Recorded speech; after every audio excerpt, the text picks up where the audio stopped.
Episode 26 web of trust.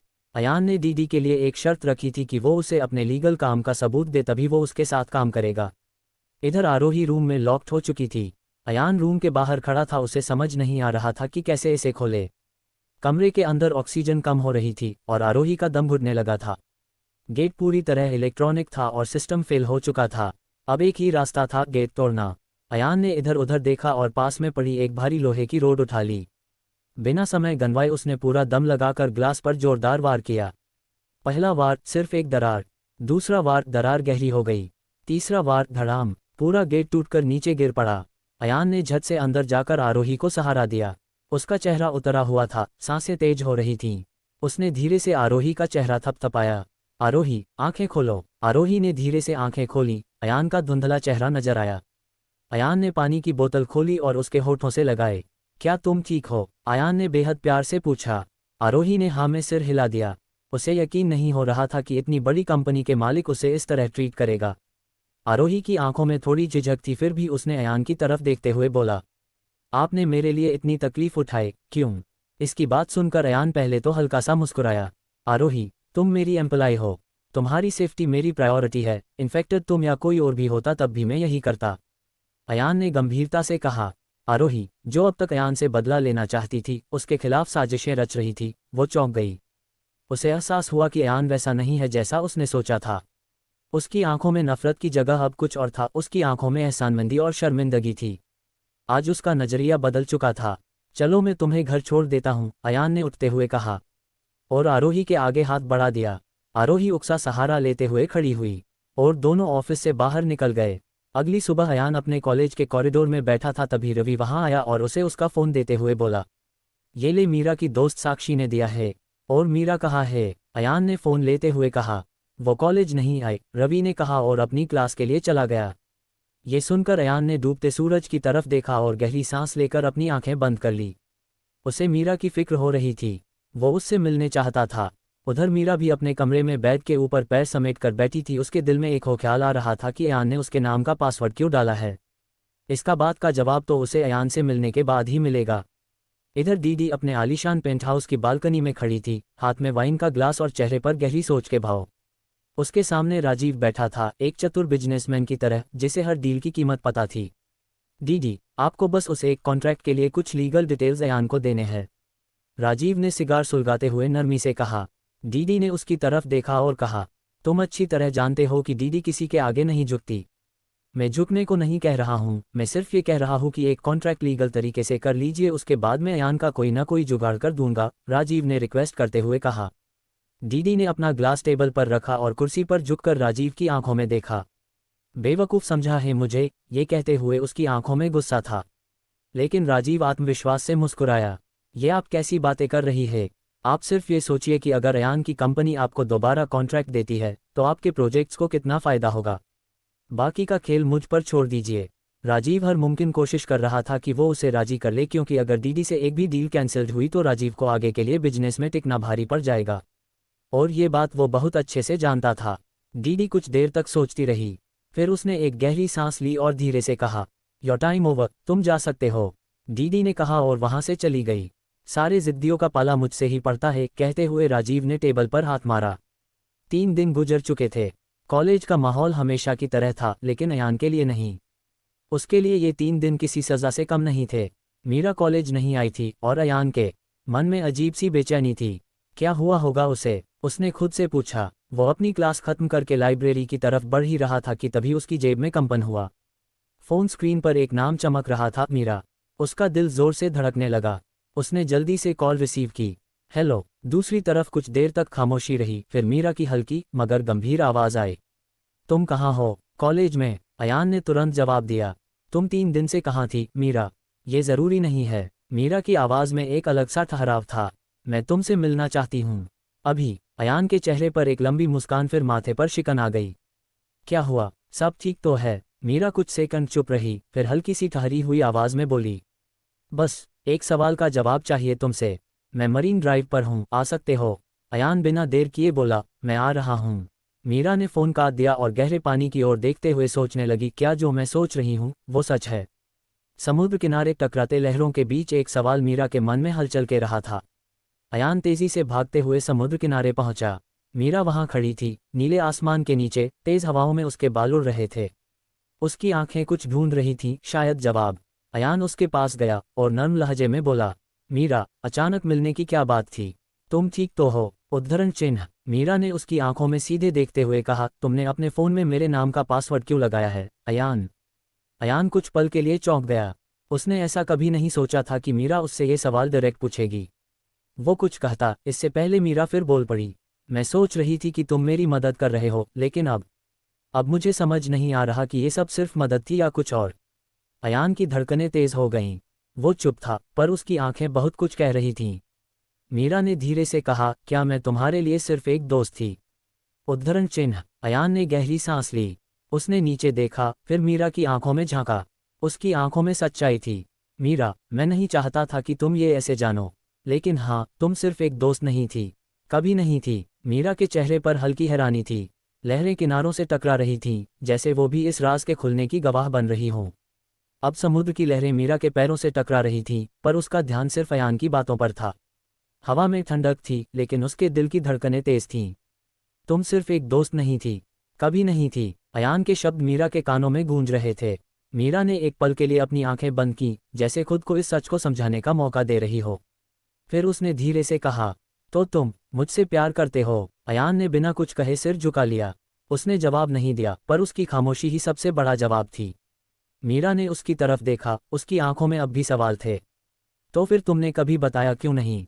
उसकी आवाज़ धीमी थी, मगर उसमें हल्का सा दर्द भी था। अयान ने लंबी सांस ली और समुद्र की लहरों की ओर देखने लगा। क्योंकि मैं नहीं चाहता था कि मेरा प्यार तुम्हारे लिए किसी बोझ की तरह हो। मीरा चौंक गई। बोझ? तुम ऐसा क्यों सोचते हो? अयान ने हल्की मुस्कान के साथ कहा, क्योंकि तुम्हारी जिंदगी पहले से ही मुश्किलों से भरी थी, मीरा। मुझे लगा कि अगर मैं कुछ कहूंगा तो शायद तुम्हें और उलझा दूंगा। अब मीरा कुछ बोल नहीं पाए। वो खुद उलझन में थी। थोड़ी देर की चुप्पी के बाद उसने एक कदम आगे बढ़ाया और अयान की आंखों में झांका। अगर तुम कभी पूछते ही नहीं तो तुम्हें कैसे पता चलता कि मेरा जवाब क्या होता? अयान को लगा जैसे समय वहीं ठहर गया हो। मतलब? अयान ने चौंकते हुए कहा। मीरा ने हल्की मुस्कान के साथ कहा, मतलब ये कि मुझे खुद नहीं पता कि मैं क्या महसूस करती हूँ, लेकिन इतना जानती हूँ कि जब तुम 3 दिन से नहीं मिले थे तो मैंने तुम्हारी कमी महसूस की थी। ये सुनकर अयान के चेहरे पर एक मुस्कान आ गई और कुछ पल के लिए वो चुप रहा। फिर उसने कहा, तो क्या तुम अपने एहसासों को समझने का वक्त लेना चाहोगी? मीरा ने सिर हिलाया। शायद, हाँ, लेकिन एक बात बताओ। क्या? अयान ने मीरा की तरफ देखते हुए बोला। मीरा ने हंसते हुए कहा, तुमने अपने फ़ोन का पासवर्ड मेरा नाम क्यों रखा? ये सुनकर अयान हंस पड़ा। क्योंकि मैं चाहता था कि जब तुम मेरे पास नहीं हो तब तुम्हारा एहसास मेरे साथ हो, और तुम्हारा नाम बार बार टाइप करने से मुझे तुम्हारे होने का एहसास होता है, अयान ने मीरा को आंखों में झांकते हुए बोला। मीरा भी उसकी बात सुन रही थी और मन ही मन मुस्कुरा रही थी। मीरा के दिल में अयान के लिए पहले से ज़्यादा इज्जत बढ़ गई थी। अयान हमेशा मीरा के साथ खड़ा रहा, बिना किसी शर्त के, बिना किसी उम्मीद के। उसने कभी मीरा पर अपने जज्बात थोपने की कोशिश नहीं की, बल्कि उसे खुद अपने दिल की आवाज़ सुनने का मौका दिया। अब चले? अयान ने मुस्कुराते हुए पूछा। मीरा ने हाँ में गर्दन हिला दी। वक्त गुजरता गया, मीरा और अयान की दोस्ती प्यार में बदलने लगी। मीरा कभी सोचा नहीं था कि ये अयान उसकी ज़िंदगी में इस तरह आएगा। वो खुद को बहुत खुशनसीब समझने लगी थी, लेकिन अयान ने अब तक मीरा को अपनी सच्चाई के बारे में नहीं बताया था। कुछ दिनों बाद कॉलेज की कैंटीन में हलचल कम थी।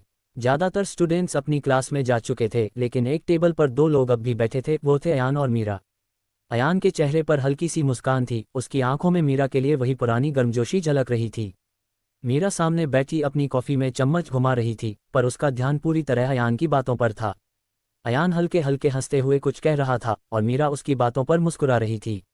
उसके चेहरे पर एक अलग सी सुकून भरी चमक थी, जो शायद खुद उसे भी महसूस नहीं हो रही थी।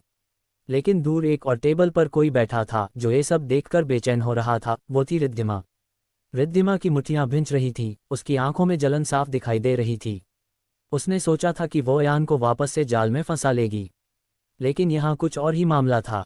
उसने देखा कि अयान मीरा की तरफ झुककर कुछ कह रहा था और मीरा हल्की सी हंसी के साथ उसे घूरने लगी थी। ये सब रिद्धिमा को हजम नहीं हो रहा था। उसने अपने खुराफाती दिमाग में एक प्लेन बनाया, दांत की सीटी हुई वहां से उठकर चली गई। अयान कॉलेज के कॉरिडोर में तेजी से कदम बढ़ा रहा था। क्लास के लिए कुछ ही मिनट बचे थे, लेकिन तभी उसकी जेब में रखे फ़ोन की वाइब्रेशन ने उसके कदम रोक दिए। उसने फ़ोन निकाला। स्क्रीन पर नैना का नाम चमक रहा था, उसकी सेक्रेटरी। हाँ नैना, बोलो। अयान ने फ़ोन कान से लगाया। दूसरी तरफ से नैना की आवाज़ घबराई हुई लग रही थी। सर, दीदी ने कॉन्ट्रैक्ट की सारी लीगल डिटेल्स भेज दी हैं और सर, सब कुछ सही है। अयान के कदम वहीं ठिठक गए। कुछ सेकंड तक वो कुछ नहीं बोला। क्या, तुमने सब कुछ चेक कर लिया? जी सर, पूरी टीम ने डिटेल्स वेरीफाई कर ली है। सारे डॉक्यूमेंट्स ऑथेंटिक लग रहे हैं। अयान के माथे पर शिकन गहरी हो गई। उसकी नज़रें शून्य में जा टिकीं। दीदी जैसी चालाक बिजनेसवुमन इतनी आसानी से कॉन्ट्रैक्ट की डिटेल्स दे, ये बात उसे हजम नहीं हो रही थी। ये इतनी जल्दी कैसे मान गई? अयान ने मन ही मन सोचा। जो औरत छोटी छोटी चीज़ों में अपना फ़ायदा देखती है, उसने बिना किसी चाल के ये कॉन्ट्रैक्ट साइन कर दिया। कहीं ये कोई जाल तो नहीं? उसका मन बेचैन हो उठा। उसे लग रहा था कि कहीं न कहीं कुछ ऐसा है जो उसकी नज़रों से छिपाया जा रहा है। अब अयान को अपनी हर चाल और भी सतर्कता से चलनी होगी, क्योंकि दीदी इतनी आसानी से नहीं झुक सकती थी। क्या थी दीदी की नई चाल? आखिर क्यों उसने कॉन्ट्रैक्ट को ईमानदारी के साथ एक्सेप्टेड कर लिया था? इसका पता अयान कैसे लगाएगा? क्या अब अयान दीदी के साथ काम करेगा? रिधिमा क्या करने वाली थी? वो मीरा और अयान को कैसे अलग करेगी? क्या ये मुमकिन हो पाएगा? एपिसोड 27 क्रैक्स बिफोर लाओ। नैना की बात सुनकर अयान को धक्का लगा था। उसे अपने कानों पर यकीन नहीं हो रहा था। उसके दिल में एक ही सवाल उठ रहा था कि आखिर क्यों दीदी ने उसकी बात इतनी आसानी से मान ली थी। अयान कॉलेज खत्म होने के बाद सबसे पहले ऑफिस गया और दीदी की भेजी हुई फाइल के एक एक पन्ने को तसल्ली से पढ़ने लगा, पर उसे कहीं भी कुछ ऐसा नहीं मिला जो इस बात को साबित कर सके कि दीदी इस डील में कोई घोटाला कर रही है। ऐसा इसलिए हुआ था क्योंकि राजीव ने दीदी को भरोसा दिलाया था कि सिर्फ एक कॉन्ट्रैक्ट ईमानदारी से कर ले, उसके बाद वो अयान का पत्ता काट देंगे। राजीव को अयान को बिजनेस में शामिल करके बहुत बड़ी गलती महसूस हो रही थी। पर अब कुछ नहीं हो सकता था। अयान बिजनेस से नहीं हटने वाला था। या राजीव दीदी के साथ मिलकर कोई ऐसी चाल चलेगा जो अयान को इस बिजनेस से बाहर निकाल फेंकेगा। जब अयान को कोई ऐसा सबूत नहीं मिला जिससे वो ये डील कैंसिल कर सके, तो वो चेयर में गहरी सांस लेता हुआ बैठ गया। उसे अब एक ही ख्याल सता रहा था कि पहले से ज़्यादा अलर्ट रहना पड़ेगा। अयान गहरी सोच में डूबा था, तभी उसका फ़ोन बजा। स्क्रीन पर मीरा का नाम चमक रहा था। उसने कॉल उठाए। हेलो अयान, क्या तुम कल रात फ्री हो? मीरा ने सवाल करते हुए पूछा। ये सुनकर अयान को थोड़ा अजीब लगा। उसने हिचकिचाते हुए कहा, हाँ, पर क्यों? कल रात मेरी दोस्त साक्षी को एंगेजमेंट है, मीरा ने मुस्कुराते हुए कहा। आगे की बात अयान समझ चुका था। वो मुस्कुराते हुए बोला, तो तुम चाहती हो कि मैं साथ चलूं? हाँ, मीरा ने झट से कहा। ठीक है, मैं आ जाऊंगा, अयान अपनी चेयर से उठते हुए कहा। ओके, मैं एड्रेस व्हाट्सएप कर दूंगी, टाइम पर आ जाना। ये कहते हुए मीरा ने कॉल कट कर दी। अयान का दिमाग अब भी दीदी की चाल को समझने की कोशिश कर रहा था। अगले दिन साक्षी की एंगेजमेंट शहर के एक बड़े होटल में रखी गई थी। उसके पिता एक बिजनेसमैन थे। एंगेजमेंट हॉल किसी खूबसूरत सपने जैसा सजाया गया था। जैसे ही गेस्ट अंदर आते, उन्हें ऐसा महसूस होता मानो वो किसी जादुई महल में कदम रख रहे हों। गेट पर झूलते हुए सफ़ेद और गुलाबी फूलों की सजावट थी, जिनके बीच हल्की हल्की लाइट्स लगी थीं, जो पूरे माहौल को एक रोमांटिक एहसास दे रही थीं। हॉल के चारों तरफ सफ़ेद और गोल्डन पर्दे लगे थे, जो हल्की हल्की हवा में लहराते हुए एक शाही एहसास दिला रहे थे। दीवारों पर छोटी छोटी परी लाइट्स लगी थीं, जो टिमटिमा रही थीं, मानो सितारों ने जमीन पर अपना बसेरा बना लिया हो। छत से झूमर लटक रहे थे, जिनमें क्रिस्टल के छोटे छोटे टुकड़े लगे थे, जो रोशनी पड़ते ही इंद्रधनुषी रंग बिखेर रहे थे। अंगूठी एंगेजमेंट स्टेज को बेहद खूबसूरती से डिज़ाइन किया गया था। बैकग्राउंड में सफ़ेद और हल्के गुलाबी फूलों की आर्च बनी थी। बीच में साक्षी और रोहन का गोल्डन नाम चमक रहा था। स्टेज पर एक बड़ा रॉयल सोफ़ा रखा था, जो पेस्टल कलर के कुशन से सजा था। स्टेज के नीचे छोटे छोटे कैंडल लाइट स्टैंड रखे गए थे, जो माहौल को और भी रूमानी बना रहे थे। हॉल के बाईं तरफ एक बड़ा डाइनिंग सेक्शन था, जहां हर टेबल पर सुगंधित कैंडल और छोटे गुलदस्ते रखे थे। डिनर के लिए एक ओपन बुफे रखा गया था, जिसमें इंडियन, चाइनीज और कॉन्टिनेंटल फूड का शानदार अरेंजमेंट था। एक कोने में लाइव म्यूजिक बैंड था, जो धीमे और रोमांटिक गाने बजा रहा था। कभी कभी वायलिन की धुन पूरे हॉल में गूंजती, जो इस माहौल को और भी मनमोहक बना रही थी। हॉल के बाहर एक खूबसूरत फोटो बूथ था, जहां व्हाइट एंड पिंक थीम के साथ हैप्पीली एंगेज्ड लिखा हुआ था। कपल्स और गेस्ट यहां फोटो क्लिक करवा सकते थे। कॉलेज के बहुत से दोस्त इस एंगेजमेंट में बतौर मेहमान थे। सभी की आंखें इतनी आलीशान डेकोरेशन को देखकर फटी थी। ए साक्षी, तेरी तो किस्मत ही खुल गई, शहर के इतने बड़े बिजनेसमैन के बेटे से तेरी शादी होने जा रही है, माया ने उसे के कंधे पर हाथ रखते हुए बोला। इसकी बात सुनकर साक्षी हंस दी। मीरा भी वहां खड़ी थी। रेड कलर की सिंपल साड़ी में वो बेहद खूबसूरत लग रही थी। लेकिन उसकी नज़र अयान को ढूंढ रही थी, जो अभी तक यहाँ नहीं पहुंचा था। मीरा की नज़रें बार बार गेट की तरफ उठती, लेकिन फिर खुद को संभाल लेती। तभी साक्षी की माँ वहां आ गईं। उनकी आंखों में एक अलग सी चुभन थी। वो कुछ पल मीरा को देखती रहीं, फिर अचानक सबके सामने कह बैठीं, साक्षी, ये लड़की वही है। इसके परिवार के बारे में तो सुना है मैंने। इसके मामा का एक ढाबा है। एम आई राइट? वैसे ऐसे लोग बड़े लोगों की पार्टियों में फिट नहीं होते, पर तुमने इसे बुला लिया।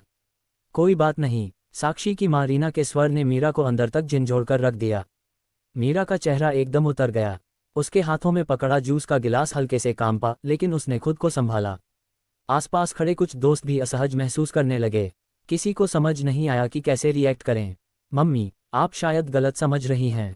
साक्षी ने बात संभालने की कोशिश की, लेकिन मीरा की आंखों में अब तक एक अनकही टीस झलकने लगी थी। तभी किसी के कदमों की आहट आई। अयान, वो कुछ दूरी पर खड़ा था और उसने सब कुछ सुन लिया था। उसकी आंखें मीरा पर टिकी थीं, जो अब अपनी नज़रों को सबसे छुपाने की कोशिश कर रही थी। मीरा ने खुद को और जलील होने से बचाने के लिए बिना कुछ कहे भीड़ से अलग होकर दूसरी तरफ चली गई। अयान ने कोई हड़बड़ी नहीं दिखाई। उसने बिना कोई शब्द कहे बस एक लंबी सांस ली और कुछ सोचा। फिर बिल्कुल नॉर्मल तरीके से मीरा के पीछे पीछे बढ़ गया। लेकिन वो उसे रोकेगा नहीं, समझाएगा भी नहीं। वो जानता था कि मीरा इस वक्त क्या महसूस कर रही थी। मीरा एक खाली कॉरिडोर में आकर रुक गई, जहां हल्की रोशनी थी। उसने अपने दोनों हाथों से अपनी बाहों को जकड़ लिया, जैसे खुद को किसी अनजाने दर्द से बचाने की कोशिश कर रही हो। तभी उसकी नज़रों के कोने से अयान की हल्की सी झलक आई। अयान बिना कुछ बोले पास आया और बिल्कुल पास रखी टेबल से एक जूस का गिलास उठाया। क्या तुमने ये जूस ट्राई किया? बहुत अच्छा है। मीरा ने कोई जवाब नहीं दिया, बस दूर देखने लगी। तुम्हें पता है, कभी कभी कुछ बातें हमें अंदर से हिला देती हैं, लेकिन इसका मतलब ये नहीं कि वो हमें परिभाषित करती हैं। अयान ने जूस की चुस्की ली और बड़े ही सामान्य ढंग से कहा। मीरा ने धीरे से उसकी तरफ देखा। उसके शब्दों में एक अजीब सा भरोसा था। मीरा को एहसास हुआ कि अयान उसे चुपचाप समझा रहा था, बिना शब्दों के बोझ के। वो जानता था कि उसे क्या चाहिए, दिखावे की हमदर्दी नहीं, बस ये भरोसा कि वो कभी भी उसकी हैसियत से जज नहीं करेगा। मैं अक्सर ऐसी रौनक से दूर रहती हूँ जहाँ पैसों वालों का शोर बजता हो, मीरा ने हल्की आवाज में कहा। उसे साक्षी की माँ की बातें बहुत बुरी लगी थी। ये सुनकर अयान को अचानक खांसी उठने लगी। क्या हुआ अयान, तुम ठीक हो? मीरा ने अयान की पीठ पर हाथ रखते हुए बोला। हाँ मैं ठीक हूँ, अयान ने मीरा को बिना देखे बोला। ये अब दूर खड़ी रिद्धिमा भी देख रही थी। उसने काली साड़ी पहनी थी और उसके हाथ में एक बॉक्स था। वो आज किसी मकसद से यहाँ आई थी। वो अयान और मीरा की कहानी शुरू होने से पहले ही खत्म कर देना चाहती थी।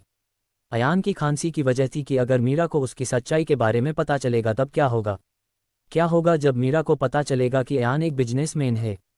अच्छा चलो मैं घर जा रही हूँ, मीरा ने कहा, लेकिन तभी वहाँ साक्षी पहुंची और मीरा को रोकती हुई बोली, मम्मी की तरफ से मैं माफ़ी मांगती हूँ, पर इस तरह एंगेजमेंट छोड़कर मत जा। पहले तो मीरा हिचकिचाई, फिर रुकने के लिए तैयार हो गई। वो उसे वहाँ से ले गई। अयान भी मुस्कुराता हुआ दोनों के पीछे चल दिया।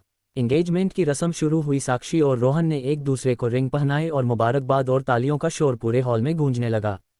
स्टेज के ठीक सामने एक बड़ा सा गार्डन एरिया था, जहां एंगेजमेंट की रस्म के बाद एक मज़ेदार गेम रखा गया था, से समथिंग स्पेशल। इस गेम में लड़कों को अपनी पार्टनर या किसी भी लड़की के लिए कुछ खास बोलना था। होस्ट ने लोगों को इनवाइट करना शुरू किया, जिसमें सबसे पहले साक्षी के पापा आए और अपनी पत्नी रीना लिए कुछ शब्द कहे। आपके साथ ने मेरी जिंदगी को खूबसूरत बना दिया है रीना जी, साक्षी के पिता मेहता ने बोला। साक्षी की माँ भले ही कड़वी जबान की थी, लेकिन उसके पिता नई सोच और नए ख्यालातों के थे। फिर कुछ लड़कों ने अपनी बातें कहीं। तुम्हारी मुस्कान मेरे दिन को रोशन कर देती है, तुम चांद जैसी खूबसूरत हो। ये सब देख मीरा मुस्कुरा रही थी, लेकिन उसकी आंखें जैसे किसी की तलाश कर रही थीं। वो चाहती थी कि अयान भी उसके लिए कुछ बोले, और तभी होस्ट ने अयान का नाम लिया। अयान। अयान ने पहले मीरा की ओर देखा, फिर हल्का सा मुस्कुराया और स्टेज की ओर बढ़ा। हल्की हवा चली, उसके बाल थोड़े बिखर गए। माइक पकड़ा और कहा, खूबसूरती सिर्फ चेहरे की नहीं होती, वो उन लम्हों में भी होती है जो हमें जिंदगी जीना सिखाते हैं। कोई फूल कितना भी खूबसूरत हो, लेकिन अगर उसे सही देखभाल न मिले तो उसकी महक फीकी पड़ जाती है। इंसान भी ऐसा ही होता है, अगर कोई उसे सही से समझे नहीं तो उसकी चमक खो सकती है। कभी कभी हम किसी की कदर तब करते हैं जब वो दूर चला जाता है, लेकिन कुछ लोग ऐसे होते हैं जिन्हें हम पास रखकर भी उनकी अहमियत नहीं समझ पाते। ये सब अयान मीरा के लिए कह रहा था। अब तक मीरा ने अपना फैसला नहीं सुनाया था, इसलिए वो उसे कुछ शिकायत भी कर रहा था और मीरा के लिए खूबसूरत अल्फाज भी बोल रहा था, जो मीरा समझ गई थी। इसलिए उसने फैसला किया कि वो आज अयान से वो कह देगी जो वो सुनना चाहता है। पूरा हॉल तालियों से गूंज उठा। मीरा, जो अब तक चुप थी, उसकी आंखों में हल्की नमी थी। उसे पहली बार एहसास हुआ कि शायद अयान की हर बात में कहीं न कहीं उसके लिए एक खास जज्बात छुपे थे जिसे वो अब तक समझ नहीं पाई थी। लेकिन तभी टेबल के एक कोने पर एक आदमी जो अब तक पीट करके बैठा था अचानक ठहर गया। उसके हाथ में रखा ग्लास हवा में ही रह गया। जैसे ही उसने अयान की आवाज़ सुनी उसकी आंखें चौड़ी हो गईं। ये तो वही आवाज़ है। आदमी धीरे से बुदबुदाया और धीरे धीरे मुड़ा। उसकी नज़र सीधा अयान पर पड़ी। चेहरा हल्का रोशनी में आया लेकिन उसकी आंखों में पहचान की एक चमक थी। अयान ने भी उसे देखा लेकिन अब तक वो किसी अजनबी जैसा ही लग रहा था। मीरा और बाकी सभी अभी भी अयान की बातों में डूबे थे लेकिन उस आदमी की आंखें बस एक चीज़ पर टिकी थी, अयान और उसकी आवाज़। उसने आदमी ने अयान से मिलने की कोशिश की लेकिन वो भीड़ में गुम हो चुका था। एंगेजमेंट पार्टी अपने शबाब पर थी, चारों तरफ रोशनी, मुस्कान और हंसी की गूंज थी। लेकिन भीड़ से जरा दूर अयान अकेले खड़ा था जैसे किसी सोच में डूबा हो। तभी हाई हील्स की आवाज़ उसके कानों में पड़ी। उसने सिर उठाया तो सामने रिद्धिमा खड़ी थी, हाथ में एक बॉक्स लिए हुए। उसकी आंखों में एक अजीब सी चमक थी, एक अजीब सी ठहराव, जैसे वो कुछ बड़ा करने वाली हो। अयान, उसने धीमे से कहा। अयान ने सवालिया निगाहों से उसकी तरफ देखा। ये तुम्हारी दी हुई चीज़ें हैं, रिद्धिमा ने बॉक्स उसकी ओर बढ़ाते हुए कहा। अब इनकी कोई ज़रूरत नहीं। अयान ने बॉक्स की तरफ देखा, उसमें उनकी पुरानी यादें थी। वो घड़ी जो उसने कभी रिद्धिमा को दी थी, किताब जिसमें उसने खास पेज पर नोट लिखा था, और एक छोटी सी चेन जो उसने पहली बार रिद्धिमा के लिए खरीदी थी। रिद्धिमा, अब ये सब क्यों? अयान ने ठंडे लहजे में पूछा। क्योंकि अब हमारे बीच कुछ नहीं रहा। मैं जब भी इन गिफ्ट्स को देखती हूँ तो मुझे तुम्हारी याद सताने लगती है, इसलिए चाहती हूँ कि तुम ये अब वापस ले लो, रिद्धिमा ने नर्म लहजे में कहा। उसकी आवाज़ में एक पछतावा था, वो सिर्फ एक दिखावा था। वो ये सब सिर्फ इसलिए कर रही थी ताकि मीरा को उसके और अयान के रिलेशन के बारे में पता चल जाए। और ऐसा ही हुआ। मीरा ये सब दूर खड़ी देख रही थी। रिद्धिमा, अगर तुम्हें बीती यादें ही मिटानी थी तो ये अब किसी और को दे देती, अयान ने सख्त होते हुए कहा। क्योंकि वो को बहुत अच्छे से जानता था। आयन की बात पर रिद्धिमा ने कोई जवाब नहीं दिया, सिर्फ सुनती रही और बॉक्स उसके हाथ में थमाकर चली गई। अयान ने अनमने ढंग से बॉक्स पकड़ा और टेबल पर रख दिया। जब वो मुड़ा तब सामने मीरा थी, उसकी आंखें भीगी हुई थी। अयान समझ गए कि जो इसने समझा है वो गलत समझा है। उसमें मीरा की तरफ कदम बढ़ाए पर उसने हाथ से रुकने का इशारा किया और बिना कुछ कहे वहां से चली गई। क्या करेगा अब अयान? क्या रिद्धिमा की चाल थी कामयाब हो जाएगी या वो कोई और बड़ा धमका करने वाली थी? वो आदमी कौन था और अयान को क्यों ढूंढ रहा था? क्या इस आदमी के आने से अयान की जिंदगी की कहानी किसी और सिरे से शुरू होने वाली थी? Episode 28 framed freed. मीरा ने कायरा को अयान के साथ देख लिया था और उसे इनके रिलेशन के बारे में पता चल गया था। वो अयान से नाराज होकर चली गई थी। अयान का दिमाग खराब हो रहा था। लेकिन इसी बीच रीना जी अपने चेहरे पर एक बनावटी मुस्कान लिए अयान के पास आ गईं। उनके साथ उनकी भतीजी श्रेया भी थी, जो खुद को बहुत खास समझती थी। श्रेया काफ़ी खूबसूरत थी और बड़े परिवार से भी ताल्लुक़ रखती थी, जिसकी वजह से उसकी नाक हमेशा ऊंची रहती थी। क्या नाम है तुम्हारा? रीना ने बहुत ही प्यार से पूछा। अयान ने एक नज़र उन दोनों को देखा और जवाब दिया, अयान। बेटा, बहुत अच्छा बोलते हो तुम, रीना जी ने मीठे लहजे में कहा। वैसे क्या करते हो? जब अयान स्टेज पर मीरा के लिए स्पेशल बोल रहा था तब रीना जी को वो बहुत पसंद आ गया था। अयान हल्का सा मुस्कुराया लेकिन उसकी मुस्कान में तल्खी थी। उसने अपनी जैकेट के कॉलर ठीक किए और सीधे रीना जी की आंखों में देखा। जी, मैं वही करता हूँ जो मुझे करना चाहिए, अयान ने जवाब दिया। रीना जी को उसका ये टालने वाला जवाब पसंद नहीं आया। उन्होंने थोड़ा और कुरेदा, मतलब कोई अच्छी नौकरी करते हो या अपना कोई बिजनेस? अयान ने एक लंबी सांस ली, फिर वही सवाल उन्हें लौटा दिया, क्या एक इंसान की कीमत उसकी नौकरी से तय होती है, रीना आंटी? रीना जी थोड़ा असहज हुई लेकिन संभलते हुए बोली, अरे नहीं बेटा, लेकिन देखो, अच्छे परिवार में रिश्ते करने के लिए हमें तो देखना पड़ता है ना कि लड़का क्या करता है। अब अयान के चेहरे पर एक हल्की हंसी आ गई। उसने हल्का झुककर उनसे कहा, अच्छे परिवार? जैसे आप मीरा को उसके बैकग्राउंड की वजह से जज कर रही थीं। रीना जी चौंक गईं। आसपास खड़े लोग भी चुप हो गए। देखिए आंटी, अयान की आवाज़ अब ठहरी हुई थी, मैं अपनी काबिलियत पर भरोसा करता हूँ और मुझे इस बात की फिक्र नहीं कि मैं किस खानदान से हूँ। लेकिन अफसोस, आपके लिए ये मायने रखता है। इसके बाद अयान बिना और कुछ कहे वहां से चला गया और रीना जी पहली बार किसी के सामने खुद को छोटा महसूस कर रही थीं। ये सब देख श्रेया भी पूरी तरह चीड़ गई। उसे आज तक ऐसी इंसल्ट कभी फील नहीं हुई। अयान का मूड अब पूरी तरह बिगड़ चुका था। रिद्धिमा की हरकत ने उसे झुंझला दिया था। ये लड़की कभी नहीं बदलेगी, वह खुद से बड़बड़ाया। उसकी चाल तेज हो गई थी, जैसे इस जगह से जितना जल्दी हो सके निकल जाना चाहता हो। एंगेजमेंट हॉल की चमकती लाइट्स पीछे छूट रही थीं, लेकिन एक जोड़ी आंखें अभी भी अयान का पीछा कर रही थीं। वही आदमी जिसने उसकी आवाज़ पहचानी थी, वह तेजी से अयान की ओर बढ़ा, लेकिन अयान की नाराजगी इतनी ज्यादा थी कि उसने पीछे मुड़कर भी नहीं देखा। पार्किंग में पहुंचते ही उसने अपनी कार का दरवाजा खोला, बिना किसी देरी किए ड्राइविंग सीट पर बैठ गया और एक झटके में कार स्टार्ट कर दी। इंजन की गड़गड़ाहट ने रात की शांति को भंग कर दिया। अयान, आदमी ने तेज आवाज दी, लेकिन अयान ने नहीं सुना, या शायद सुनकर भी अनसुना कर दिया। उसकी कार तेजी से सड़क पर दौड़ पड़ी और कुछ ही सेकंड में वह आदमी उसे रोकने का मौका खो चुका था। वह वहीं खड़ा रह गया, कार की लाल बैकलाइट्स को अंधेरे में गुम होते हुए देखता रहा। उसकी आंखों में हल्की बेचैनी थी, जैसे उसे यकीन न हो रहा हो कि वो इंसान, जिसे वह पहचानता था, यूं उसकी आंखों के सामने से चला गया। मैं गलत नहीं हो सकता, ये वही है, आदमी ने खुद से कहा, फिर एक लंबी सांस लेकर धीरे धीरे हॉल के गेट की तरफ मुड़ गया। आज वो अयान से नहीं मिल सका, लेकिन उसके चेहरे पर एक दृढ़ निश्चय था, जल्द ही वो उससे जरूर मिलेगा। ये आदमी एक मशहूर म्यूजिक प्रोड्यूसर थे जिनका नाम राजन रावी था। इन्होंने 6 महीने पहले एक शो में अयान का गाना सुना था, लेकिन शहर से बाहर जाने की वजह से तब वो उससे नहीं मिल पाया था। और आज यहाँ वही आवाज़ थी। अब राजन हर हाल में अयान से मिलना चाहते थे। अगले दिन मुंबई की हल्की ठंडी हवा कॉलेज के बाहर लगे पेड़ों को हल्का हल्का हिला रही थी। सूरज अपनी तपिश कम कर चुका था और शाम धीरे धीरे अपनी स्याही बिखेर रही थी। कॉलेज का माहौल अब भी हल्का गुलजार था। कुछ स्टूडेंट्स अपने ग्रुप्स में खड़े बातें कर रहे थे, तो कुछ अपने असाइनमेंट्स को लेकर डिबेट कर रहे थे। अचानक मेन गेट के एक ब्लैक कलर की कार आकर रुकी। इसमें से एक शख्स निकला जिसने ब्लैक कलर का कोट पहना था। ये राजन थे। राजन एक अधेड़ उम्र के इंसान थे, जिनकी आंखों में एक अजीब सा अपनापन था, लेकिन चेहरा समय के थपेड़ों से कुछ थका हुआ लग रहा था। वह बार बार अपने मोबाइल पर कुछ देख रहे थे, शायद अयान की कोई तस्वीर या फिर उस जगह का पता जो उन्होंने एंगेजमेंट के बाद खोजा था। वह अभी सोच ही रहे थे कि कहाँ से पूछताछ करें, तभी उनकी नज़र कॉलेज के गार्डन में खड़ी एक लड़की पर पड़ी। वो मायरा थी। राजन का दिल एक पल के लिए ठहर गया। वो यहाँ ढूंढने तो किसी और को आए थे और मिल कोई और गया। राजन मायरा के पिता के दोस्त थे। इसे यहाँ सालों बाद देखकर उनकी आंखों में चमक आ गई। मायरा वहीं खड़ी थी, अपने फ़ोन में कुछ स्क्रॉल कर रही थी, लेकिन जैसे ही उसने अपना सिर उठाया और राजन को देखा, वह भी चौंक गई। अंकल, मायरा ने चौंकते हुए कहा और फौरन उनकी तरफ बढ़ी। राजन ने बिना कुछ कहे अपनी मायरा को गले से लगा लिया। वर्षों की दूरी और भावनाएं एक ही लम्हे में घुलकर आंखों से बहने लगीं।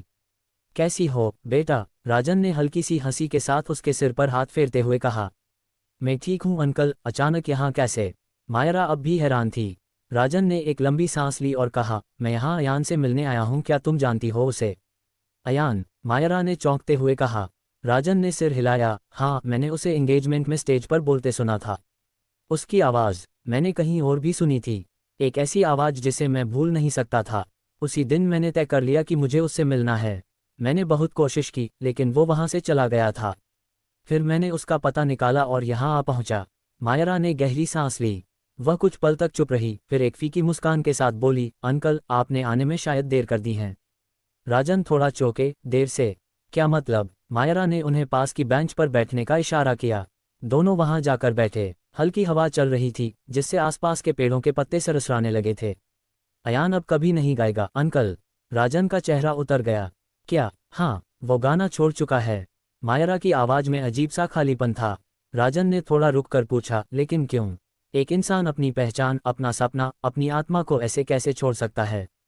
मायरा ने फेंकी मुस्कान के साथ कहा, कभी कभी हालात इंसान को खुद से भी दूर कर देते हैं अंकल। राजन अब पूरी तरह मायरा की बातों में खो चुके थे। वह जानना चाहते थे कि ऐसा क्या हुआ जो अयान ने अपने ही सपनों से मुंह मोड़ लिया।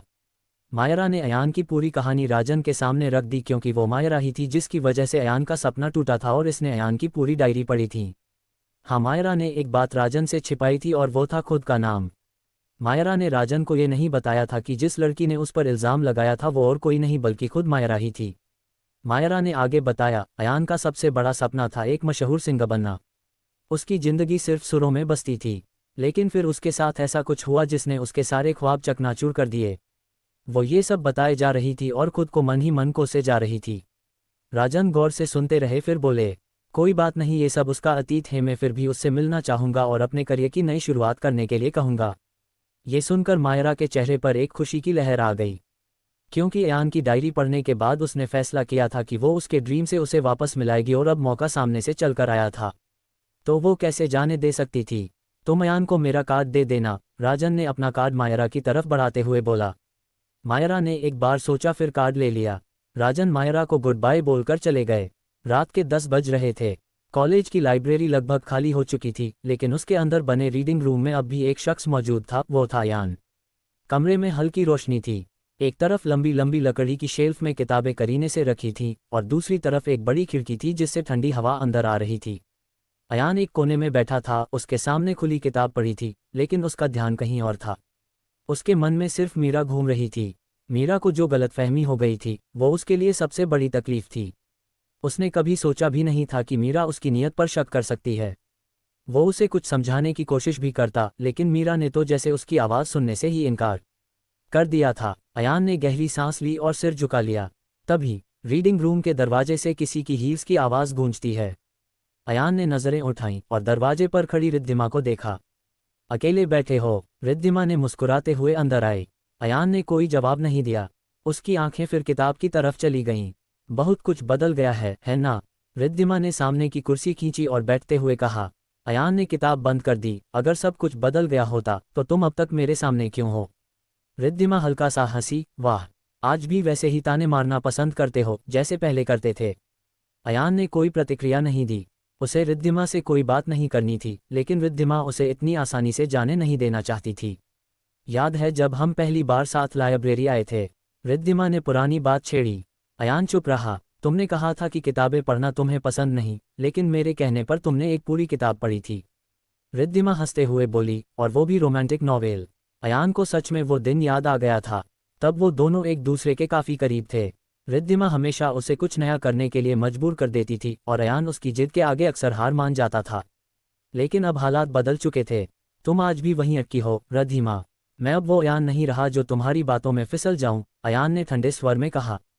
क्या सच में? रिद्धिमा ने हल्का सा सिर झुकाया, फिर उसकी आंखों में देखते हुए बोली, या फिर तुम खुद को बदलने का सिर्फ दिखावा कर रहे हो? अयान ने उसे गहरी नज़रों से देखा। जो बीत गया उसे दोबारा खींच कर लाने से कोई फायदा नहीं। रिद्धिमा ने मेज पर अपनी उंगलियां घुमाईं और फिर अचानक से बोल पड़ी, मैं आज भी वही हूँ अयान। तुम्हें पसंद करने वाली रिद्धिमाएं, तुम्हारे बिना अधूरी रिद्धिमा। उद्धरण चिन्ह। अयान ने कड़वी हंसी के साथ सिर हिलाया। अगर तुम्हें मेरी इतनी फिक्र होती तो तुम मुझे बीच रास्ते में नहीं छोड़ती। ये सुनकर रिद्धिमा चुप हो गई। अब तुम मेरे सामने बैठकर पुराने दिनों की बातें कर रही हो, लेकिन क्या तुम्हें वो दिन याद नहीं जब तुमने मुझे तुम और मेरे ड्रीम में से किसी एक को चुनने को कहा था? अयान के शब्दों में दर्द साफ झलक रहा था। और तुमने अपना ड्रीम चुना था, इसका मतलब मैं तुम्हारे लिए कोई इंपॉर्टेंट नहीं रखती। लेकिन फिर भी मैं मानती हूं कि मैंने गलती की थी अयान। लेकिन अब कुछ भी बदल नहीं सकता, अयान ने उसकी बात काटते हुए कहा। रिद्धिमा उसकी आंखों में झांकने लगी, फिर धीरे से कहा, क्या मीरा तुम्हें मुझसे ज़्यादा समझती है? अयान ने गहरी सांस ली और जवाब दिया, मीरा मेरी जिंदगी है। उसने मुझे कभी धोखा नहीं दिया, कभी मुझसे झूठ नहीं बोला, और सबसे बड़ी बात, उसे मेरी पहचान से कोई मतलब नहीं है। लेकिन तुम्हें था। रिद्धिमा के चेहरे की मुस्कान धीरे धीरे गायब हो रही थी। वो जानती थी कि अयान अब उसके लिए नहीं बचा, लेकिन फिर भी वो कोशिश करना चाहती थी। अगर मैं कहूं कि मैं वापस आना चाहती हूं? रिद्धिमा ने उम्मीद से पूछा। अयान ने उसकी ओर देखा। उसकी आंखों में नफरत नहीं थी, उसमें प्यार भी नहीं बचा था। कभी कभी एक बार चला गया रिश्ता दोबारा नहीं जुड़ता, वो सिर्फ यादों में रह जाता है। ये सुनकर रिद्धिमा ने खुद को संभाला और गहरी सांस ली। तुम्हें भी पछतावा होगा अयान, एक दिन जब मीरा भी तुम्हें छोड़कर चली जाएगी। अयान का जबड़ा भींच गया, लेकिन उसने कोई जवाब नहीं दिया। रिद्धिमा अब थक चुकी थी, उसे गुस्सा आ रहा था। आखिर वो कब तक अयान के पीछे इस तरह भागती रहेगी? उसने एक मुक्का टेबल पर मारते हुए कहा, देखो अयान, अगर तुम बड़े घर से हो तो मैं भी कोई भिखारी नहीं हूं जो तुम्हारे आगे पीछे घूमती रहूं। अयान खामोशी से इस बात सुन रहा था। तुम्हें ये लगता है कि मैंने तुमसे ज़्यादा तुम्हारे बिजनेस को इम्पोर्टेंट दी? रिद्धिमा के बोलते ही अयान ने फौरन बोला, बिल्कुल, ये सच नहीं है। सच तो यही कि तुमने मुझसे ज़्यादा अपने ड्रीम को इम्पोर्टेंट दिया और अब उसे भी छोड़ दिया। अगर पहले छोड़ते तो कम से कम हम साथ तो होते। रिद्धिमा ने भी फौरन जवाब दिया, अब तुम यहाँ से जा सकती हो, मुझ में अब और एनर्जी नहीं है जो मैं ये तुम्हारी बकवास सुन सकूं। अयान ने बाहर की तरफ इशारा करते हुए कहा। ये सुनकर रिद्धिमा का खून खिल उठा। उसने अपना खुराफाती दिमाग में एक चाल सोची और धीरे धीरे अपनी कुर्सी से उठी और अयान की तरफ बढ़ने लगी। अब तुम यहाँ से बाहर नहीं जा सकते, रिद्धिमा ने कहा। अयान अपनी जगह से उठ गया। वो समझ गया था कि रिद्धिमा अब क्या करने वाली है। हेल्प हेल्प, रिद्धिमा ने चिल्लाना शुरू किया। ये क्या कर रही हो? अयान ने चिंतित होते हुए कहा। रिद्धिमा अयान को बदनाम करना चाहती थी। अयान के पास अब कोई और रास्ता नहीं था, वो यहाँ से भाग भी नहीं सकता था। उसने अपनी आंखें बंद कर ली, तभी एक जोरदार थप्पड़ की आवाज़ उसके कानों में गूंजी। थप्पड़ किसे पड़ा था? इस थप्पड़ ने अयान को बचा लिया था या फंसा दिया था? क्या अयान आज यहाँ से बचकर जा पाएगा? क्या अयान को बचाने भी कोई आएगा? Episode 29 6 days gone but fire on. Riddhima ने अपने गलत इरादे से अयान को घेर लिया था। उसने शोर मचाना शुरू कर दिया था। तभी कोई रीडिंग रूम में आया और रिद्धिमा को एक जोरदार थप्पड़ जड़ दिया। अयान की आंखें बंद थी, जो थप्पड़ की आवाज़ सुनने के बाद खुल चुकी थी। ये और नहीं बल्कि मायरा थी, जो अयान से बात करने के लिए उसे ढूंढती हुई यहाँ पहुंची थी। रिद्धिमा ने गाल पर हाथ फेरा और गुस्से में मायरा की तरफ घूरते हुए एक कदम आगे बढ़ी। तुम्हारी हिम्मत कैसे हुई मुझे थप्पड़ मारने की? उसकी आंखों में जलती हुई आग थी। मायरा पीछे नहीं हटी। उसने सीधे रिद्धिमा की आंखों में देखा और कहा, तुम्हारी घटिया हरकतों ने मुझे मजबूर कर दिया था। तुम नहीं जानती इसने मेरे साथ किया क्या है। रिद्धिमा ने चिल्लाते हुए कहा, अपनी झूठी बातों में किसी और को फंसाना। मैंने तुम्हारी सारी बातें सुन ली है। मायरा ने रिद्धिमा की आंखों में आंखें डालते हुए कहा। जब मायरा अयान से मिलने यहाँ पहुंची तो उसने देखा वो किसी के साथ बिजी है, इसलिए उसने बाहर ही वेट करना ठीक समझा। लेकिन रात के सन्नाटे में रिद्धिमा और अयान की बातों की आवाज़ें बाहर जा रही थी। अच्छा, वैसे तुम हो कौन? रिद्धिमा ने चेहरे पर शातिर मुस्कान लाते हुए बोला। अब रिद्धिमा के चेहरे पर अचानक एक चालाकी की भरी मुस्कान आ चुकी थी। वह मायरा के करीब आए और धीरे से फुसफुसाई, ताकि सिर्फ मायरा और अयान ही सुन सके। तुम्हें क्या लगता है तुम अयान को बचा लोगी? मायरा ने बिना झिझक कहा। हाँ, जब तक मैं यहाँ हूँ तुम अयान को किसी भी गंदे खेल में फंसा नहीं सकती। रिद्धिमा हंसी, मगर इस हंसी में गुस्से और साजिश का मेल था। ओह, कितनी भोली हो तुम मायरा। लेकिन शायद तुम भूल रही हो कि तुम खुद कौन हो। मायरा ने भौहें चढ़ाईं। मतलब? रिद्धिमा अब पूरी तरह उसके सामने आ चुकी थी। उसकी आंखों में एक अजीब सा ठंडा जहर था। तुम वो लड़की हो जिसे कुछ महीने पहले किडनैप किया गया था, है ना? मायरा का चेहरा थोड़ा फीका पड़ गया। क्या हुआ? डर गई? रिद्धिमा ने एक नकली सहानुभूति वाली मुस्कान दी। क्या पता वहां तुम्हारे साथ क्या हुआ। कोई गारंटी है कि तुम अब भी वैसी ही हो जैसी पहले थी?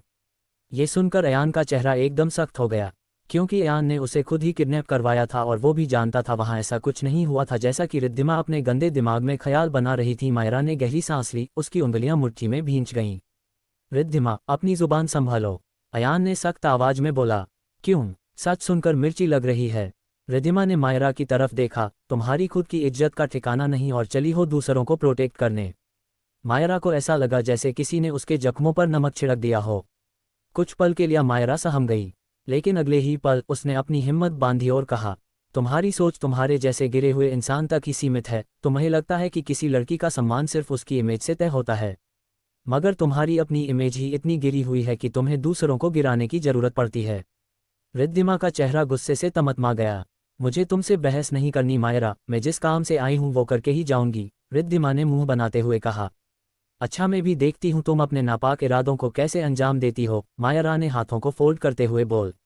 अगर तुमने शोर मचाया और यहाँ कोई भी आया तो मैं गवाह बनूंगी अयान की बेगुनाही की।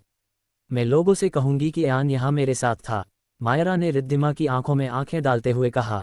अयान भी इसकी बात सुनकर हैरान था। उसे समझ नहीं आ रहा था कि आज ये मुझ पर इतनी मेहरबान क्यों है। बहुत शौक है तुम्हें अयान के साथ रहने का, याद रखना तुम्हें तुम्हारे ही खेल में फंसा दूंगी, रिद्धिमा ने धमकाते हुए कहा। तुम्हारी धमकियों से डरने वालों में से नहीं हूं मैं, मायरा ने कॉन्फिडेंस के साथ कहा। रिद्धिमा अब भी उसे घूर रही थी, लेकिन उसे अंदाजा हो गया था कि आज उसने गलत लड़की से पंगा ले लिया है। अचानक वो पीछे हटी और तेजी से रूम से बाहर निकल गई। मायरा ने गहरी सांस ली। उसके हाथ अब भी थोड़े कांप रहे थे, मगर उसने खुद को संभाला। अयान उसे गौर से देखा और बोला, क्या तुम ठीक हो? मायरा ने उसकी तरफ देखा और हल्की मुस्कान के साथ कहा, अब हाँ। Thank you so much, Ayaan ने मुस्कुराते हुए बोला। इसकी जरूरत नहीं है, मायरा ने जवाब में दिया। चारों तरफ सन्नाटा था, लेकिन मायरा के अंदर एक तूफान उमड़ रहा था। उसे अयान से एक जरूरी बात करनी थी, उसके ड्रीम को लेकर, पर उसे समझ नहीं आ रहा था कि कैसे शुरू करे। अयान ने मायरा की बेचैनी भांप ली। उसने हल्की आवाज में पूछा, क्या हुआ मायरा? इतनी परेशान क्यों लग रही हो? अब तो रिद्धिमा भी गई। मायरा ने उसकी तरफ देखा, फिर अपनी उंगलियां मेज पर घुमाने लगी। जैसे ही उसने बोलने के लिए होंठ खोले, तभी लाइब्रेरी के केयरटेकर मिस्टर शर्मा वहां आ गए। उन्होंने अपनी मोटी ऐनक के पीछे से दोनों को घूरा और कड़वी आवाज में कहा, लाइब्रेरी का टाइम खत्म हो गया है, अब निकलो यहाँ से। मायरा के चेहरे पर झुंझलाहट आ गई। उसने धीमी आवाज में कहा, बस 2 मिनट, मुझे कुछ जरूरी बात करनी है। मगर मिस्टर शर्मा किसी की नहीं सुनते थे। उन्होंने सिर हिलाया और बोले, नियम नियम होते हैं, जल्दी बाहर निकलो। अयान ने मायरा की तरफ देखा, जैसे पूछ रहा हो अब क्या करें। मायरा ने गहरी सांस ली, उसकी बात फिर से अधूरी रह गई थी। उसने अयान को एक नज़र देखा, फिर भारी कदमों से बाहर निकल गई। अयान भी उसके पीछे चल पड़ा, लेकिन उसके मन में सवाल घूम रहे थे, आखिर मायरा उसे क्या बताना चाहती थी। अयान अपने हॉस्टल और मायरा अपने घर चली गई। रात के अंधेरे में मुंबई की सड़कें बारिश से भीगी हुई थीं। सड़क किनारे जलती बुझती स्ट्रीट लाइट्स और पानी की बूंदों से चमकते फुटपाथ इस शांत माहौल को और रहस्यमयी बना रहे थे। लेकिन इस शांति के पीछे एक तूफान था। इस शांति के पीछे एक अघोषित खौफ भी था। एक ऐसा खौफ जो मुंबई के माफिया किंग राणव सिंह के नाम से जुड़ा था। राणव, वो नाम जिससे शहर का अंडरवर्ल्ड कांपता था, जिसके इशारे पर मौत तय होती थी। काले रंग की महंगी गाड़ी सड़क पर गरजती हुई दौड़ रही थी। उसके पीछे 2 और गाड़ियां थीं, जिनमें राणव के आदमी मौजूद थे, हर वक्त उसके इशारे पर चलने वाले शातिर गार्ड्स। उनके चेहरों पर न कोई भाव था, न कोई दया। वे जानते थे कि उनके मालिक ने जिस पर शिकंजा कस लिया, उसका बचना नामुमकिन था। राणव ड्राइविंग सीट पर नहीं था। वो कार की पिछली सीट पर बैठा, एक महंगे सूट में, सिगार के धुएं को बाहर फेंकते हुए अपने शिकार को देख रहा था। उसकी आंखें ठंडी और खतरनाक थीं, जैसे किसी शिकारी की जो अपने शिकार को खेल खेल में दौड़ते हुए देखता है। आगे सड़क पर कीचड़ और पानी में लथपथ वो आदमी बदहवास भाग रहा था। वो जानता था कि अगर इस शहर में किसी से बचना असंभव है, तो वो राणव सिंह है। ये जिस आदमी के पीछे पड़े थे वो और कोई नहीं बल्कि मिस्टर विशाल बासु था। ये मालिनी के साथ मिशन डीडी में हेड की पोस्ट पर था। राणव ने आज इन्हें मार गिराने की कसम खाई थी ताकि कल से कोई और डीडी की खत्म करने के बारे में सोच भी न सके। भाई, बस 1 मिनट और। ड्राइवर ने राणव की तरफ देखा।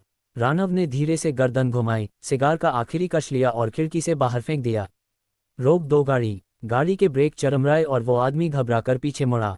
लेकिन तब तक बहुत देर हो चुकी थी। चारों तरफ से राणव के आदमी उतर चुके थे, बंदूकें निकाल ली गई थीं। बीच सड़क पर वो आदमी अब निहत्था खड़ा था। उसके कपड़े गीले थे, शरीर कांप रहा था और चेहरे पर मौत का डर साफ झलक रहा था। राणव ने धीरे धीरे कार का दरवाजा खोला और भारी बूट्स की आहट के साथ बाहर निकला। उसने अपने ब्लैक लेदर के दस्ताने उतारे और जेब से एक सिल्वर पिस्तौल निकाली। तुझे लगा था कि मुझसे बच जाएगा? उसकी आवाज़ इतनी ठंडी थी कि बारिश की ठंड भी उसके सामने कुछ नहीं थी। तुम्हें क्या लगता है मुझे मार देने से ये केस क्लोज हो जाएगा?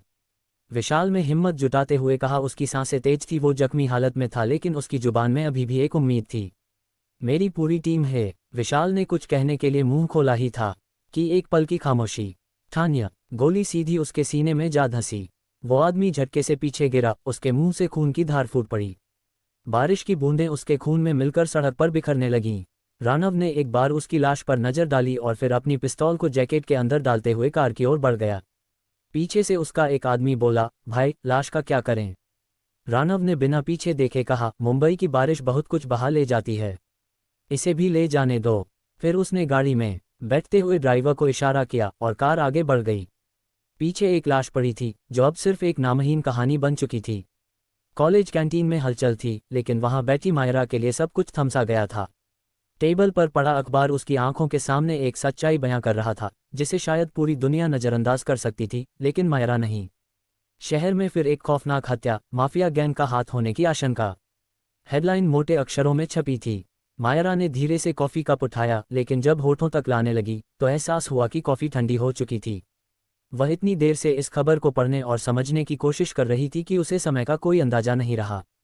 एक और मर्डर, उसने खुद से बुदबुदाया। उसकी आंखें उस रिपोर्ट को गहराई से पढ़ रही थीं। रिपोर्ट के मुताबिक यह एक सोची समझी हत्या थी। मारा गया व्यक्ति किसी ताकतवर व्यक्ति के राज जानता था और उसे रास्ते से हटा दिया गया। पुलिस को अब तक कोई सुराग नहीं मिला था, लेकिन शहर में पहले भी इस तरह की हत्याएं हो चुकी थीं, बिल्कुल इसी पैटर्न पर। इस मर्डर के पीछे कौन हो सकता है? मायरा एक लॉ स्टूडेंट थी, उसका दिमाग हर चीज़ को विश्लेषण करने का आदी था। अखबार में कहीं भी किसी नाम का जिक्र नहीं था, लेकिन मायरा के दिमाग में 2 नाम गूंज रहे थे, डीडी या फिर राणव धनराज। डीडी, जो छल और चालाकी में माहिर थी, जो अपने रास्ते से लोगों को हटाने में जरा भी देर नहीं करती थी। या फिर राणव, मुंबई का सबसे खतरनाक माफिया, जो साए की तरह अपने दुश्मनों पर वार करता था। और डीडी ग्रुप के लिए हमेशा ढाल बनने वाला। ये तरीका किसी और का नहीं हो सकता। मायरा के दिल में एक शक बैठ चुका था। क्या हुआ मायरा, तुम इतनी गंभीर क्यों लग रही हो? रीमा ने उसके चेहरे के भाव पढ़ते हुए पूछा। रीमा मायरा की दोस्त थी। मायरा ने चौंक कर उसकी तरफ देखा, फिर अखबार मोड़कर किनारे रख दिया। कुछ नहीं, बस यूं ही। लेकिन अंदर ही अंदर वह जानती थी कि यह बस एक मर्डर नहीं था, ये किसी बड़े खेल की शुरुआत थी, और अब उसका शक उसे सच की ओर ले जाने वाला था। उसने गहरी सांस ली और अपने बैग की जिप खोली। अंदर से उसने वह छोटा सा कार्ड निकाला जो राजन ने उसे दिया था। उसे याद आया कि ये उसे अयान को देना था। ओह, मुझे तो ये कार्ड अयान को देना था, मायरा ने खुद से कहा। उसका दिल हल्का सा धड़क उठा। ये ऑफर अयान के लिए कितना अहम हो सकता है। क्या वो इसे एक्सेप्ट करेगा? मायरा ने फुंफुसाया। अब देर करना सही नहीं था। मायरा ने अपने बैग को ठीक से कंधे पर डाला और कैंटीन से बाहर निकल गई, सीधा अयान को ढूंढने के लिए। क्लासेज एक बाद एक लग रही थी, मायरा को वक्त ही नहीं मिल पा रहा था। और उसके पास अयान का नंबर भी नहीं था, जिस वजह से वो उसे डायरेक्ट कॉल नहीं कर सकती थी। आखिर शाम के वक्त हो चला था। मायरा कैंपस के ग्राउंड तक आ पहुंची। हल्की ठंडी हवा चल रही थी और शाम का वक्त होने के बावजूद फुटबॉल ग्राउंड की लाइट्स पूरी तरह जल चुकी थीं। दूर से उसे खिलाड़ियों की हलचल दिखाई दी। उसकी नज़र जैसे ही मैदान पर दौड़ते लड़कों के बीच अयान पर पड़ी, वह कुछ पलों के लिए ठहर गई। अयान काले और सफ़ेद रंग की फुटबॉल जर्सी में था, जिस पर उसकी टीम का नाम लिखा था। उसने काले शॉर्ट्स और लंबे फुटबॉल स्टॉकिंग्स पहने थे और पैरों में स्पोर्ट्स शूज़ थे। पसीने से भीगा हुआ अयान जब बालों को पीछे करता तो उसकी चेहरे की शार्प फीचर्स और भी उभर कर दिखते। उसकी ब्राउन आंखों में एक फोकस था, चेहरे पर हल्की सी थकान के बावजूद एक अजीब सा चार्म था। जब वह दौड़ता तो ऐसा लगता जैसे पूरा ग्राउंड उसके स्पीड के हिसाब से धड़क रहा हो। मायरा एक कोने में बैठ गई, उसकी नज़रें अब सिर्फ एक ही इंसान पर थी, अयान। ये लड़का, इसे अंदाजा भी है क्या कि ये कितना हैंडसम है? मायरा ने खुद से कहा, लेकिन तुरंत ही खुद को झटका दिया। मैं इसे देखने नहीं, कार्ड देने आई हूँ। उसने अपने बैग को टटोला, ये चेक करने की कार्ड अभी भी वहीं है या कहीं गिर तो नहीं गया। अयान ने एक आखिरी गोल मारा और मैच खत्म हुआ। टीम के खिलाड़ी एक दूसरे से हाथ मिला रहे थे, कुछ पानी पी रहे थे। अयान अपने टी शर्ट के कॉलर से पसीना पोंछते हुए किनारे की ओर आया। यही सही मौका है, मायरा ने खुद को हिम्मत दी और उठकर अयान की ओर बढ़ी। अयान रुको, मायरा ने पीछे से आवाज़ देते हुए कहा। अयान मायरा की आवाज़ सुनकर मुड़ा। मायरा ने अपने बैग से एक कार्ड निकाला और उसकी ओर बढ़ाया। ये लो, राजन रावी नाम के एक आदमी का कार्ड है। वो एक म्यूज़िक प्रोड्यूसर हैं और उन्होंने तुम्हारी आवाज़ सुनी है। वो तुमसे मिलना चाहते हैं। अयान ने कार्ड लिया, एक नज़र उस पर डाली और फिर गुस्से में उसे वापस मायरा के हाथ में ठूंसते हुए बोला, एक बात बताओ, क्या तुम्हें मैंने ये लेने के लिए कहा था? अयान ने चिढ़ते हुए बोला। अयान की बात सुनकर मायरा खामोश खड़ी थी, क्योंकि उसे पता था अयान की तरफ से कुछ ऐसा हो जवाब आने वाला है। तुम मेरी डायरी लेकर गई थी, जाहिर सी बात है पढ़ी तो होगी तुमने। उसमें मैंने साफ साफ लिखा है कि मैं अब सिंगिंग नहीं कर सकता, अयान ने फटकारते हुए कहा। अयान का गुस्सा मायरा को जायज़ लग रहा था, क्योंकि आज वो जिस हालत में था उसकी वजह वो खुद थी। तो तुमने उस डायरी में ये क्यों लिखा है कि ड्रीम इन्फिनिटी होते हैं? मायरा ने नर्म लहजे में पूछा। बिल्कुल, सपनों का अंत नहीं होता, लेकिन वक्त और हालत के साथ सपने बदल जाते हैं। मेरा भी बदल गया। आज से मेरा सपना सिर्फ थी है कि मैं अपने परिवार का बिजनेस संभालूं। अयान की आवाज़ में एक दर्द था। सिर्फ 6 दिन खत्म हुए हैं, मेरा इरादा नहीं बदला है, मैं डीडी को मुंबई से मिटा दूंगा, अयान ने कड़क आवाज़ में बोला। उसने जो कसम खाई थी वो अभी भी उस पर बरकरार था। वो डीडी और उसके ग्रुप को ख़त्म करना चाहता था। उसके अंदर वो आग अभी भी जला रही थी जो डीडी ने उसके सोने तोड़कर लगाई थी।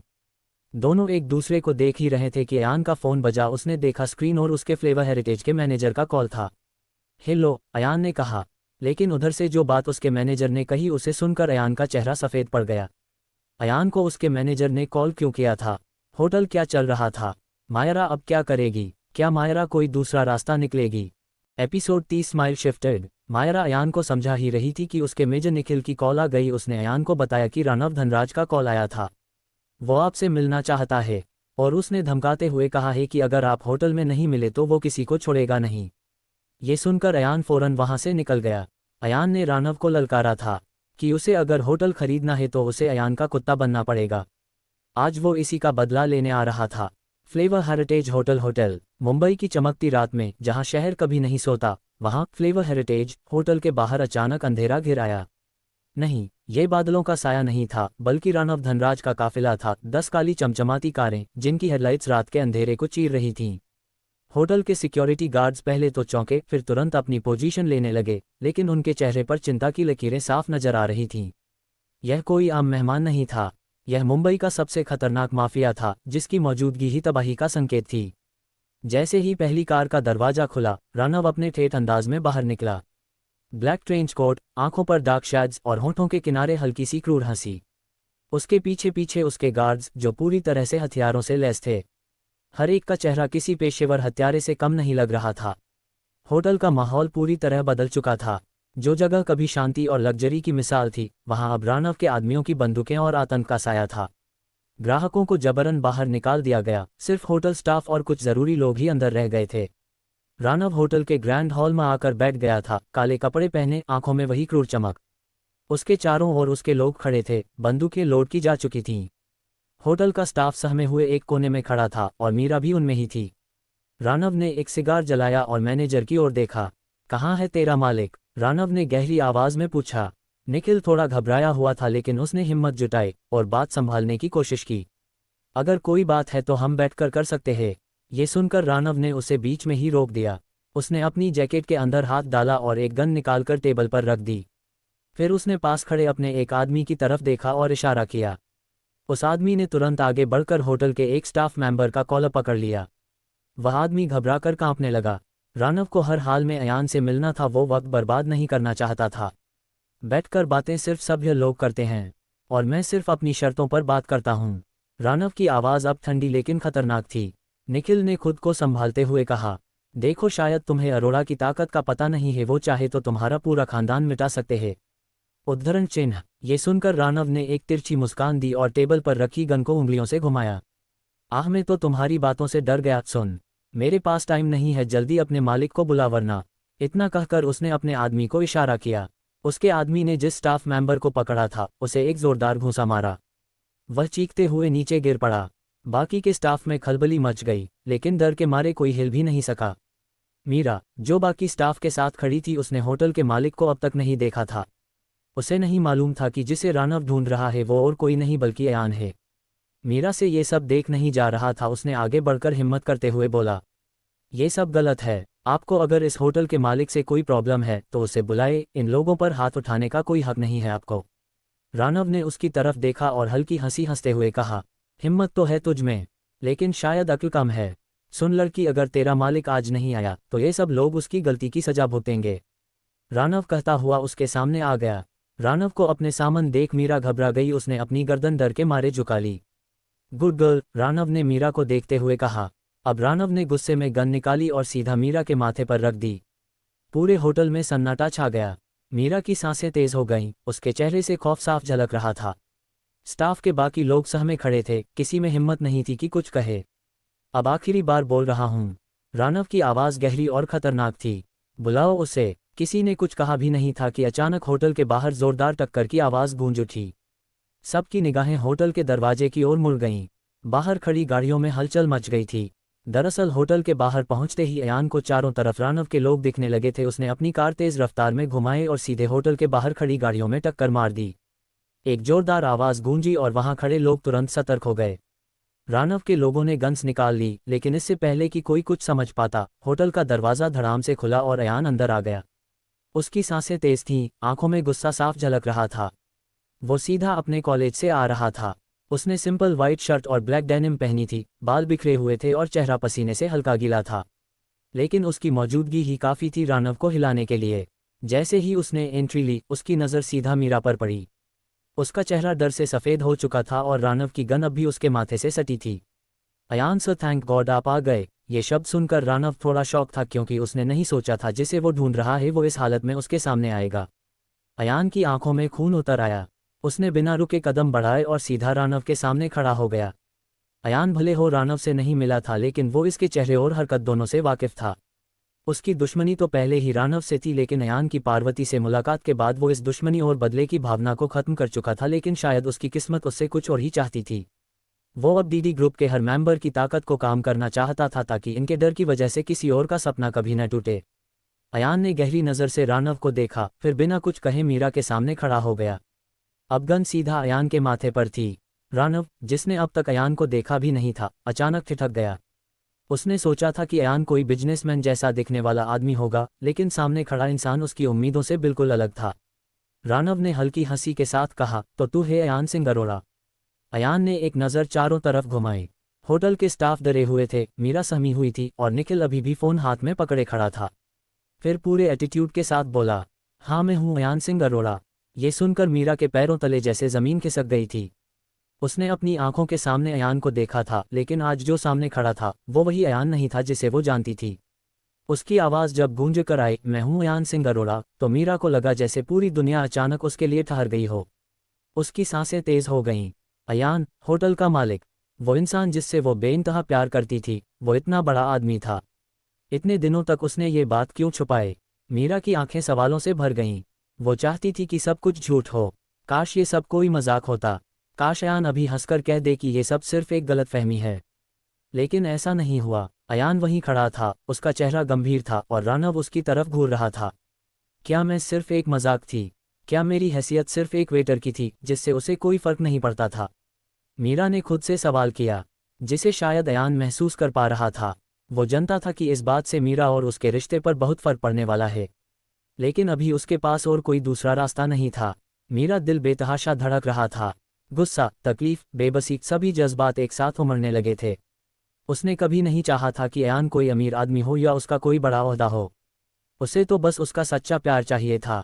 पर आज उसकी आंखों के सामने उसका प्यार किसी और शक्ल में खड़ा था, और ये शक्ल उसकी जानी पहचानी नहीं थी। रानव ने अपनी गन को हल्का सा हिलाते हुए जवाब दिया, जिसे मेरा होटल खरीदना है उसे मेरा कुत्ता बनना पड़ेगा, ये तू नहीं कहा था ना?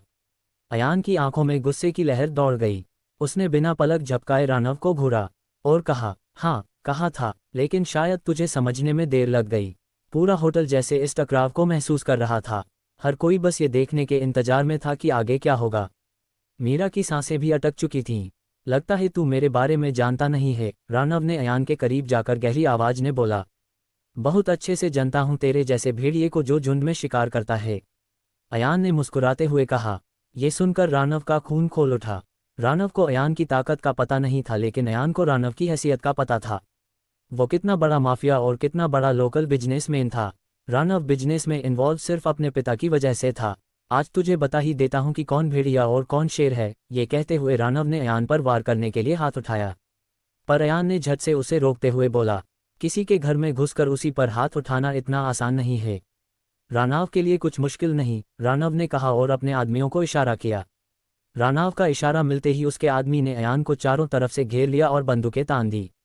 मीरा बिल्कुल उसके पीछे खड़ी थी, इसलिए वो भी बंदूकें के दायरे में थी। उसकी सांसें तेज हो रही थी, लेकिन अयान के माथे पर एक शिकन भी नहीं थी, क्योंकि वो जानता था कि रानव उसका कुछ नहीं बिगाड़ सकता। माहौल में डर और तनाव की चिंगारियां उड़ रही थीं, लेकिन अयान की आंखों में न कोई डर था, न कोई घबराहट। रानव आगे बढ़ता है, उसकी चाल धीमी लेकिन भारी दबाव वाली होती है।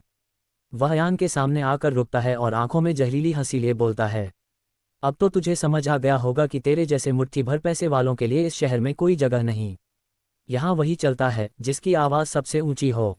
रानव कहते हुए रुका, फिर चेहरे पर एक नाटकीय घृणा लाते हुए ठहाका मारता है और जहर बुझी आवाज़ में बोला, चल अब भौंक भौंक। होटल का मालिक बना फिरता है, लेकिन आज तेरी असली औकात सब देखेंगे। अयान अब तक चुप था, मगर अब उसके होंठों पर एक हल्की मुस्कान उभरती है। उसकी आंखों में कोई डर नहीं था, बल्कि एक अलग ही चमक थी, जैसे शेर अपने शिकार को देख रहा हो। मीरा वहीं खड़ी थी, लेकिन उसकी आंखें सिर्फ अयान पर टिकी थीं। वह जानती थी कि ये वही अयान नहीं था जिसे वह अब तक जानती आई थी। ये कुछ और था। यह अयान सिंह अरोड़ा था। रानव की पेशानी पर बल पड़ने लगे, वह तमतमा रहा था। उसकी आंखें गुस्से से लाल थीं। वह ये सहन नहीं कर सकता कि उसके सामने कोई इस तरह मुस्कुरा रहा है, वो भी तब जब उसकी बंदूकों की नोक पर खड़ा हो। रानव ने गुस्से में दांत भींचते हुए बोला, हंस क्या रहा है बे? मौत सामने खड़ी है, फिर भी मुस्कुरा रहा है। अयान अब हल्की हंसी के साथ एक कदम आगे बढ़ता है, रानव के एकदम करीब, और धीरे से बोलता है, क्योंकि तू लग रहा है कि तूने मुझे फंसाया है, लेकिन मैं जानता हूं कि शिकारी हमेशा इंतजार करता है जब तक सही वक्त न आ जाए। रानव को पहली बार अयान की आंखों में कुछ ऐसा दिखता है जो उसने पहले कभी किसी में नहीं देखा, एक अजीब सा आत्मविश्वास, जैसे उसे किसी चीज का कोई डर ही नहीं। रानव के माथे पर गुस्से की लकीरें और गहरी हो गईं। वह अयान के इस रवैये की उम्मीद नहीं कर रहा था। उसे लगा था कि अयान डरेगा, घबराएगा, माफी मांगेगा, मगर यहाँ तो सब उल्टा हो रहा था। तुझे लगता है तू यहाँ से प्लीज़ दोस्तों, अगर आपने अब तक हमारे चैनल को सब्सक्राइब नहीं किया है तो जल्दी से सब्सक्राइब कर लीजिए। आपका एक छोटा सा सब्सक्राइब हमें बड़ी हिम्मत देता है और आपको मिलते रहेंगे नए नए इमोशनल, रोमांटिक और थ्रिल से भरे एपिसोड। तो दिल से एक बार सब्सक्राइब, लाइक और कमेंट ज़रूर करें।